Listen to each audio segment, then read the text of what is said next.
अहम ब्रह्मास्मि पार्ट 27। मेरे चैनल में आप सभी का स्वागत है।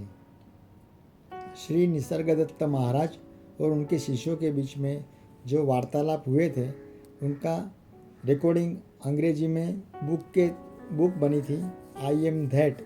उनका हिंदी में अनुवादन हुआ था अहम ब्रह्मास्मि। अनुवादक करता है विनय कुमार वैद्य जी, श्री विनय कुमार वैद्य जी। आज हमारा अध्याय है चैप्टर 33, अध्याय 33। प्रत्येक वस्तु स्वहेतुक है।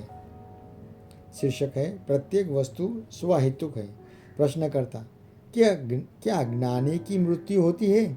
महाराज, वह जीवन और मृत्यु से अतीत है। जन्म एवं मृत्यु जो हम लोगों की दृष्टि में अपरिहार्य है, उसे अचल में गति के, परिवर्तन रहित में परिवर्तन के और अंतरहित में अंत की अभिव्यक्ति के रूप भर दिखाई पड़ते हैं। ज्ञानी को यह स्पष्ट होता है कि न तो कुछ जन्म लेता है, न कुछ मरता है, न कुछ बना रहता है, न परिवर्तित ही होता है। सब कुछ काल से अबाधित है और जैसा है वैसा ही रहता है। प्रश्नकर्ता, आप कहते हैं कि ज्ञानी अतीत होता है, किंतु वस्तु से, ज्ञान से? महाराज, ज्ञान का उद्भव और अस्त होता है, चेतना अस्तित्व में आती है और फिर कहीं विलीन हो जाती है। यह नित्य प्रति की घटना और अनुभव है। हम सभी जानते हैं कि हम कभी तो सचेतन होते हैं और कभी कभी नहीं भी होते। जब हम सचेतन नहीं होते तो यह अवस्था हमें रिक्त या अंधकारपूर्ण प्रतीत होती है, परंतु ज्ञानी इस तथ्य के प्रति बोधपूर्ण रहता है कि वह न तो चेतन के रूप में है और न अचेतन के रूप में। वह चेतन मात्र है तथा मन की तीनों अवस्थाओं और उनके अंतर तत्वों का साक्षीभर है। प्रश्नकर्ता, यह साक्षित्व कब प्रारंभ होता है? महाराज, ज्ञान की दृष्टि में न तो किसी वस्तु का कभी प्रारंभ है और न अंत। जैसे नमक पानी में घुलकर विलीन होकर खो जाता है, वैसे ही प्रत्येक वस्तु शुद्ध सत्य में विलीन हो जाती है। प्रज्ञा का अर्थ है असत्य का निरंतर निषेध। असत्य को देख पाना ही प्रज्ञा है। इस असत से परे ही अनिवर्चनीय की अवस्थिति है। प्रश्नकर्ता, मुझमें मैं देह हूँ, यह भावना अत्यंत प्रबल है।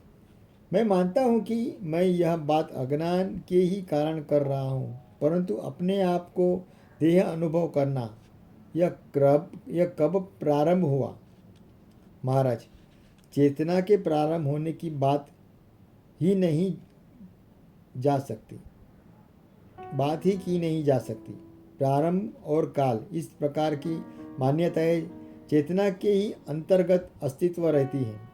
किसी वस्तु के संबंध में उसके प्रारंभ के बारे में सार्थक रूप से कुछ भी कह सकने से पूर्व उससे परे होना आवश्यक होता है, और जैसे ही तुम उससे परे होते हो, तुम्हें यह स्पष्ट हो जाता है कि इस प्रकार की कोई बात न तो कही है और न कभी कही थी। केवल वास्तविकता का ही अस्तित्व है, जिसमें कोई भी वस्तु अपनी स्वतंत्रता सत्ता नहीं रख सकती। सागर से तरंग जैसे अविभाज्य होती है, वैसे ही समस्त अस्तित्व का एकमात्र अधिष्ठान सत्य ही है।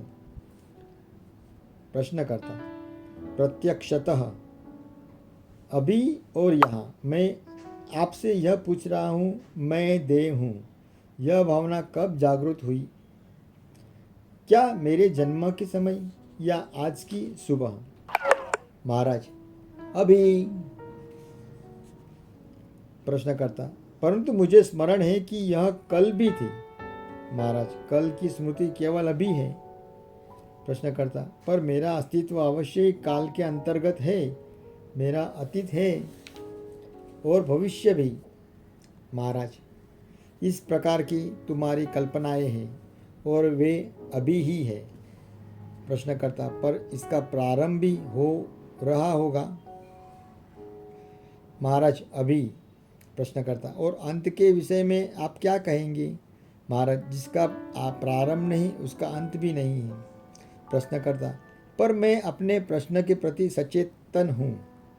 महाराज, गलत प्रश्न का उत्तर दिया जाना संभव नहीं है, यह गलत है।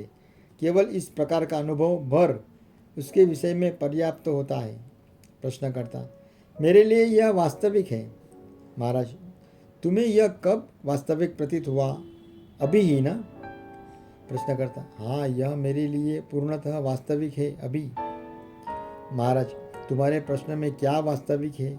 यह मन की अवस्था है, और मन की कोई भी अवस्था मन से अधिक वास्तविक तो नहीं हो सकती। क्या मन स्वयं वास्तविक है? यह अनेक अवस्थाओं का संग्रह मात्र तो है, जिनमें से प्रत्येक अवस्था अपने आप में अस्थायी है। अस्थायी अवस्थाओं के किसी क्रम को वास्तविक कैसे माना जा सकता है? प्रश्नकर्ता, वैसे ही जैसे किसी माला के मनके होते हैं, उसी प्रकार घटनाएं एक के पीछे एक आती रहती है, निरंतर। महाराज, वे सब मैं देह हूँ, इस मूल विचार रुचि रूपी सूत्र में गुथी होती है, परंतु यह स्वयं भी एक मनोदशा मात्र ही होती है और निरंतर नहीं टिकता। अन्य अवस्थाओं की भांति यह भी आता और खो जाता है। देहात्म बुद्धि के बने रहने का कारण बस यही होता है कि परीक्षा नहीं की जाती। उसकी परीक्षा न किए जाने की यह सूत्र धागा है, जिसमें कि मन की सभी अवस्थाएं ग्रथित होती है। जैसे बंद कमरे में अंधकार होता है, उसी प्रकार है यह है। ऐसा प्रारंभ में प्रतीत होता है, पर जब कमरे को खोल दिया जाता है तो यह कहाँ चला जाता है? यह कहीं भी नहीं जाता, क्योंकि यह था ही नहीं। मन की सारी अवस्थाओं का अस्तित्व के सारे नामों रूपों का मूल प्रमाद है। प्रमाद में, परीक्षा न करने में, खोज रहितता में, कल्पना में और उन पर तुरंत विश्वास कर लेने में छिपा होता है। मैं यह हूँ, यह कहना तो ठीक है, पर मैं यह हूँ, मैं वह हूँ, इस प्रकार कहना खोज के अभाव का, परीक्षा न करने का, मन की दुर्बलता का और आलस्य, जड़ता आदि का ही लक्षण है। प्रश्नकर्ता, यदि सब प्रकाश ही है तो अंधकार कहाँ से आया?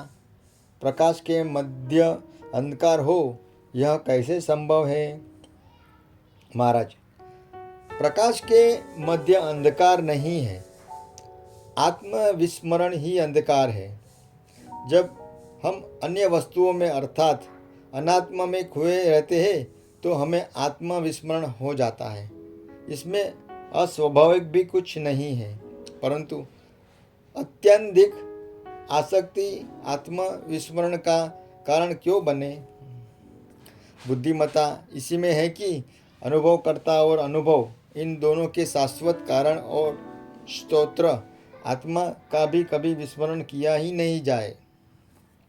प्रश्नकर्ता, मेरी वर्तमान अवस्था में मैं देह हूँ, यह भाव तो स्वयं ही जागृत हो जाता है, जबकि मैं शुद्ध सत्य मात्र हूँ, और भाव को मुझे इस वस्तु की तरह मन पर आरोपित करना पड़ता है, जो यद्यपि सत्य है पर जिसे अभी अनुभव नहीं किया है।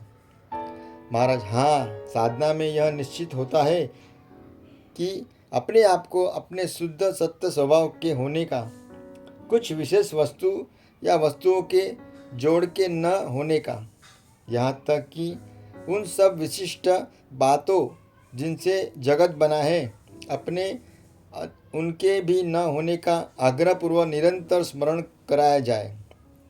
सब कुछ मन में ही स्थित है, यहाँ तक कि जिसे हम देह कहते हैं वह भी मन में निहित इंद्रिय संवेदनाओं की विशाल संख्या का, मन के ही अंतर्गत एक जोड़ भर है, और प्रत्येक संवेदन भी एक मनोगत अवस्था भर है।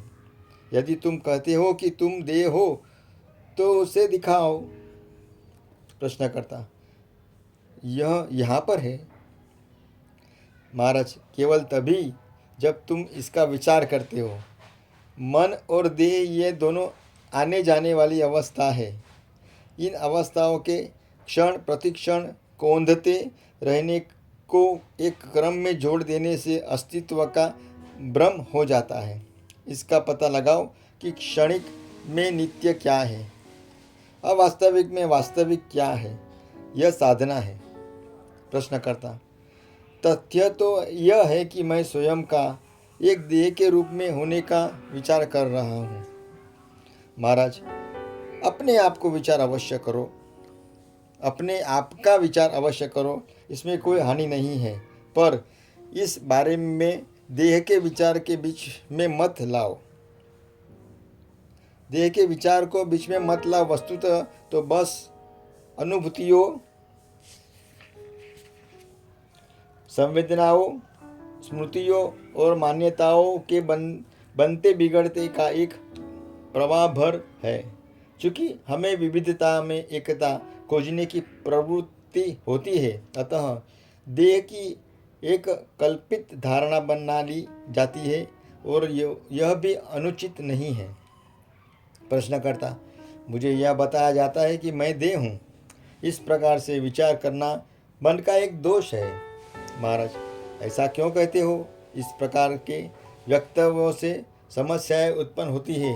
एक आत्मा ही सबका स्तोत्र है और वही सबका अंतिम ध्येय है, ध्येय भी है। इसमें बाहर कुछ भी नहीं होता। प्रश्नकर्ता, क्या देह भाव का ग्रंथि ही बन जाता है? अनिवार्य गलत ही नहीं होता। महाराज, न तो देह होने के भाव में कोई अनौचित है और न ही इस विचार में कि मैं देह हूँ, पर अपने आप को एक देह विशेष तक सीमित मान लेने के मूल में है। सच्चाई यह है कि समस्त अस्तित्व, प्रत्येक रूप ही मेरा अपना ही है और मेरी चेतना भी स्थित है। मैं क्या हूँ इसे मैं नहीं बदल सकता, क्योंकि शब्दों से जो भी बताया जा सकता है वह मैं नहीं हूँ। मैं चेतना से परे हूँ और इसलिए चेतना के अंतर्गत मैं क्या हूँ यह कह पाना संभव नहीं। तो भी मैं हूँ। मैं कौन हूँ? इस प्रश्न का उत्तर नहीं है। कोई अनुभव इसका उत्तर नहीं दे सकता, क्योंकि आत्मा अनुभवातीत वस्तु है। प्रश्नकर्ता, परंतु फिर भी मैं कौन हूँ?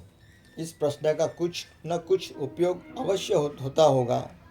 महाराज, चूँकि चेतना के अंतर्गत इस प्रश्न का कोई उत्तर नहीं है, अंततः यह चेतना से परे जाने में सहायता करता है। प्रश्नकर्ता, यहाँ मैं हूँ, इस क्षण इसमें क्या वास्तविक है और क्या नहीं है? अब कृपया यह न कहे कि मेरा प्रश्न गलत है। मेरे प्रश्नों के औचित्य के बारे में खोज मुझे किस लक्ष्य पर नहीं ले जाती। महाराज, तुम्हारा प्रश्न गलत नहीं है, यह अनावश्यक है। तुमने कहा यहाँ और इस क्षण में हूँ, यहाँ रुक जाओ, यह वास्तविक है। तथ्य को प्रश्न मत बनाओ।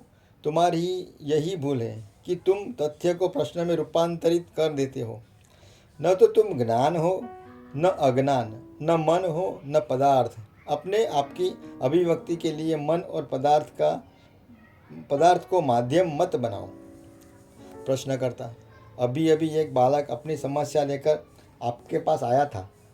आपने उससे एक दो बातें कही और वह वापस चला गया। क्या आपने उसकी सहायता की? महाराज, अवश्य ही की।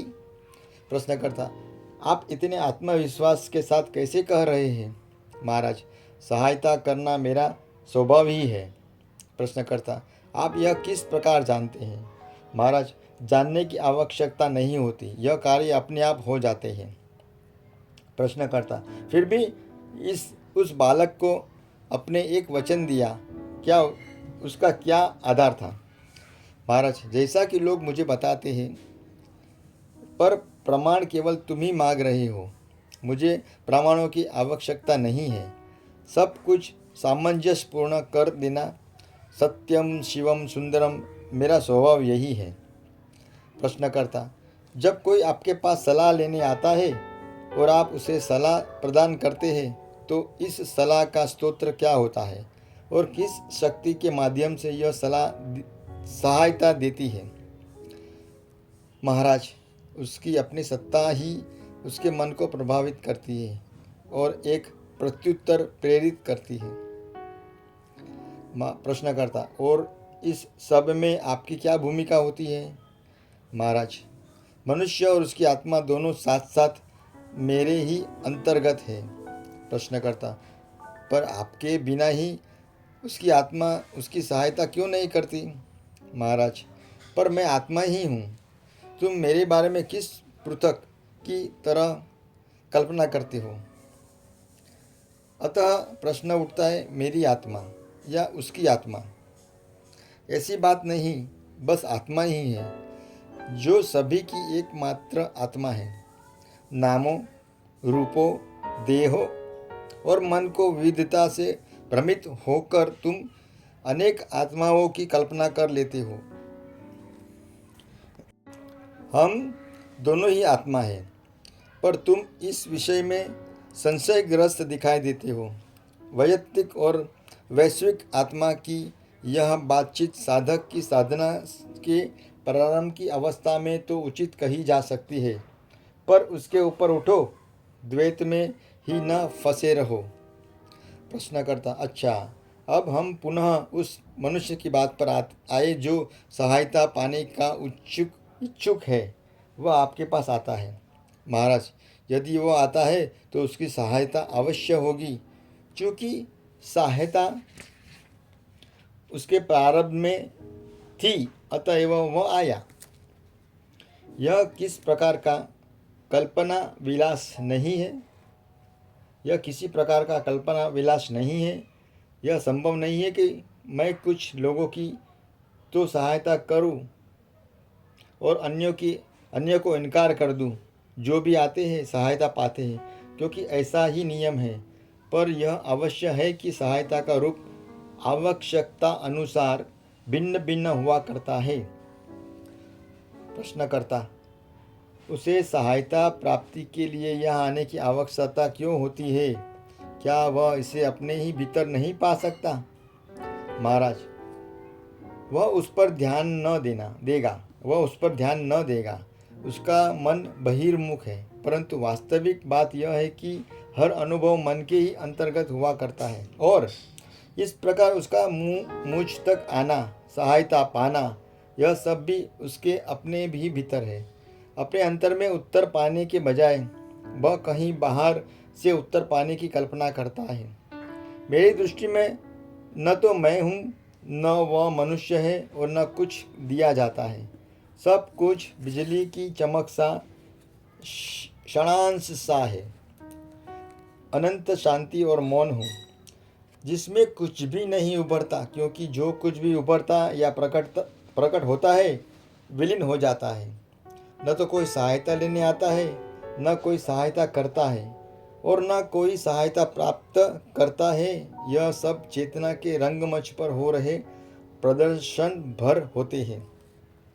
प्रश्नकर्ता, पर फिर भी सहायता देने वाली शांति तो अस्तित्व रखती है, और कोई ऐसी वस्तु अथवा व्यक्ति भी जिसे ईश्वर, आत्मा या वैश्विक मन कहे, जो कि इस शक्ति को प्रदर्शित करती है।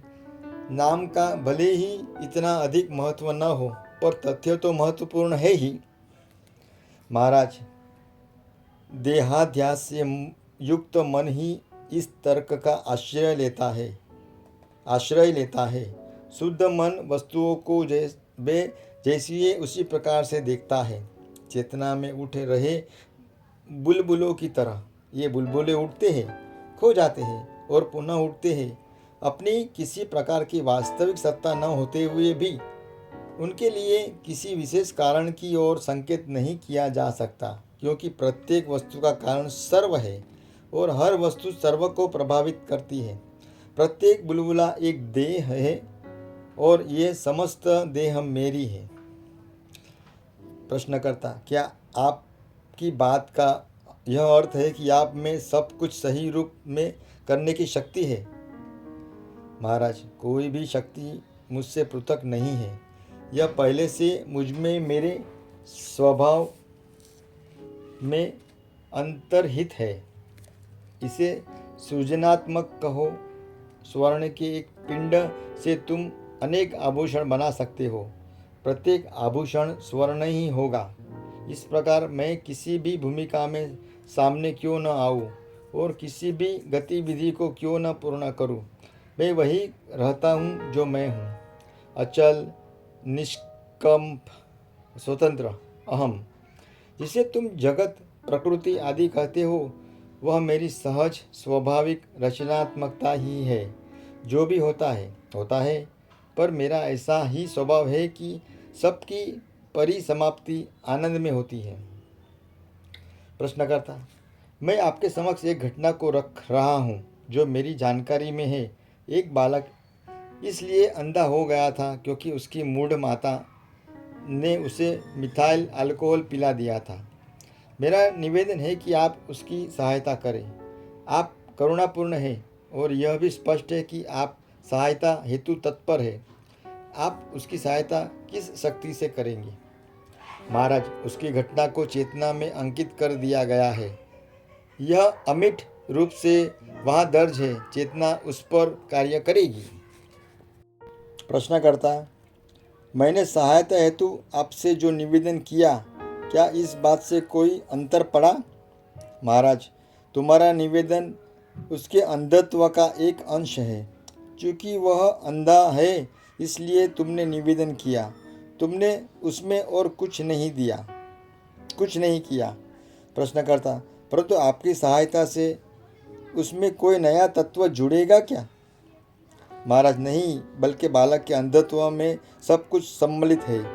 इसमें सब है, माँ, बालक, तुम, मैं और अन्य सब। यह सब एकमेव घटना है।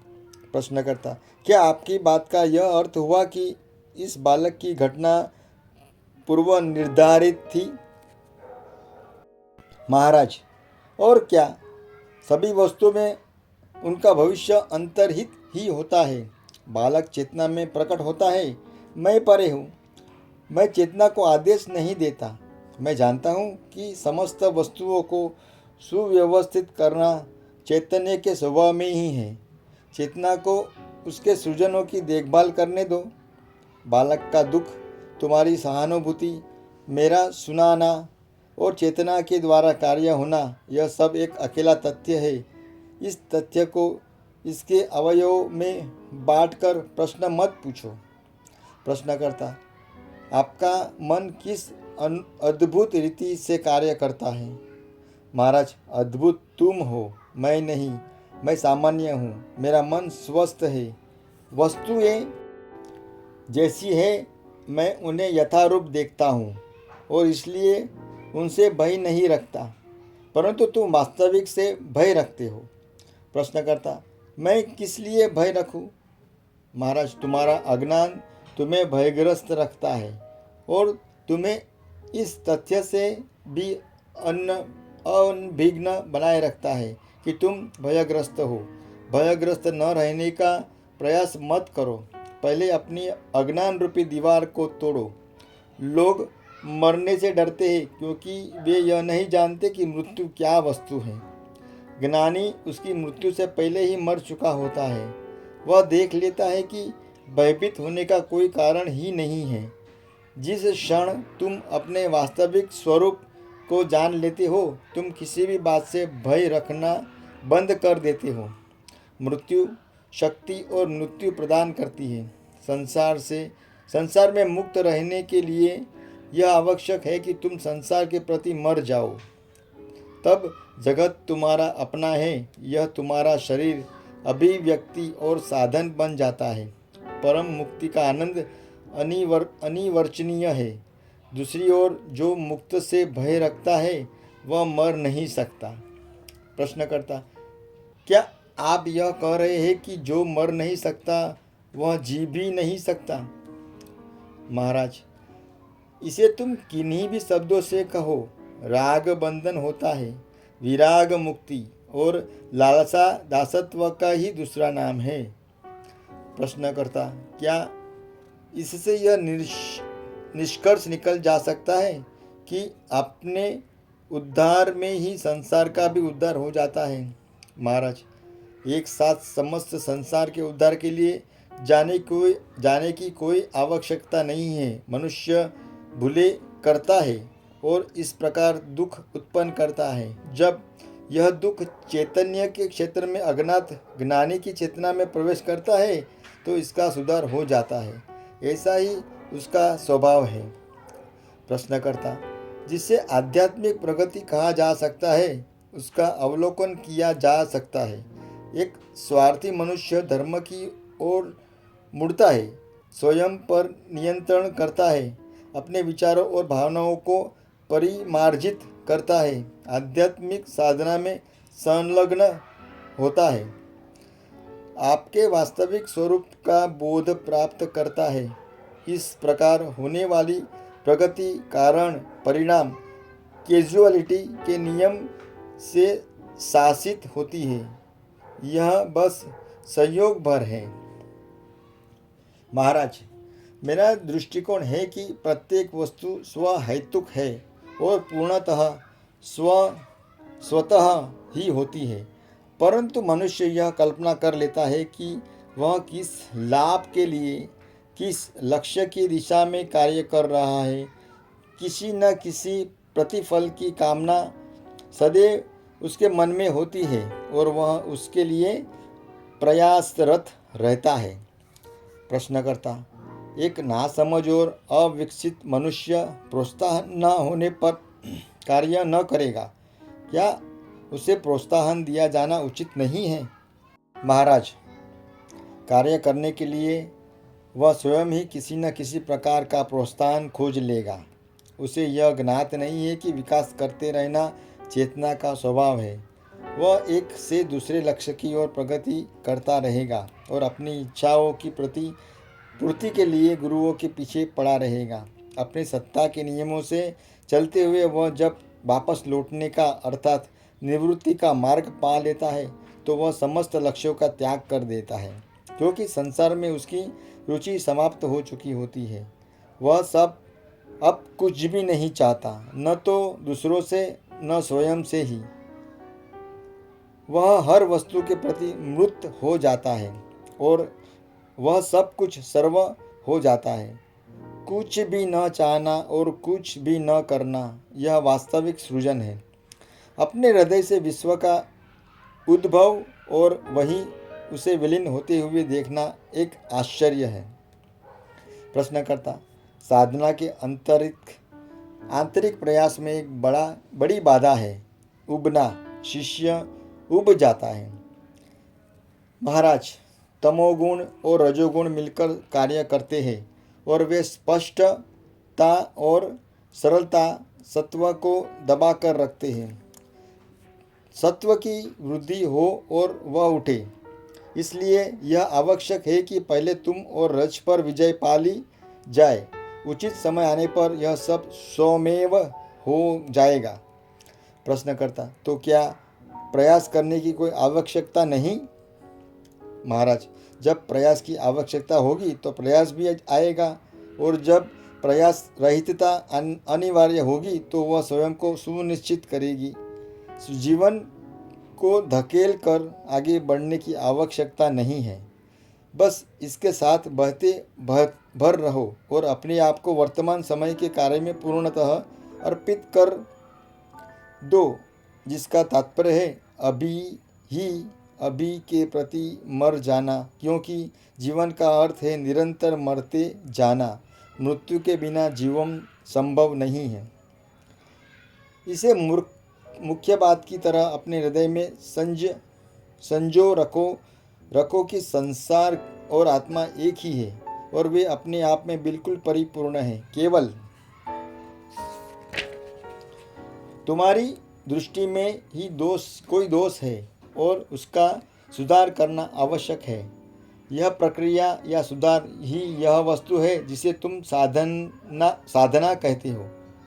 इस तक पहुँचने के लिए तुम अपनी जड़ता और प्रमाद का अंत कर देते हो, ताकि स्पष्टता और सहृदयता का मार्ग प्रशस्तित हो सके। पर वास्तविक बात तो यह है कि सब उस वृद्धि के लक्षण मात्र है जो अपरिहार्य ही है। भय मत रखो, प्रतिकार मत करो, विलंब मत करो, यह हो जो कि तुम हो। भय रखने का कोई कारण नहीं है। भरोसा रखो और प्रयास करो, ईमानदारी से प्रयास करो। अपने वास्तविक स्वरूप को एक अवसर दो, ताकि वह तुम्हारे जीवन को नए रूप में ढाल सके। तुम्हें निराशा नहीं होगी। भाइयों, यहाँ पर हमारा अध्याय 33 पूर्ण होता है। कृष्णार्पणमस्तु। श्री कृष्ण जी को सर्व अर्पण। भाइयों, नए अध्याय के साथ में हम वापस कल मिलेंगे। तब तक के लिए जय श्री कृष्ण, हरे कृष्णा, हरिओम, ओम शांति। मिलेंगे कल वापस। बाय बाय, गुड नाइट, शुभ रात्रि। मेरा ये काम आपको अगर अच्छा लगे तो प्लीज़ मेरी ये चैनल @जीवनरथ_अनिल यूट्यूब पर है, उसे लाइक, शेयर और सब्सक्राइब कीजिए। आपका बहुत बहुत धन्यवाद।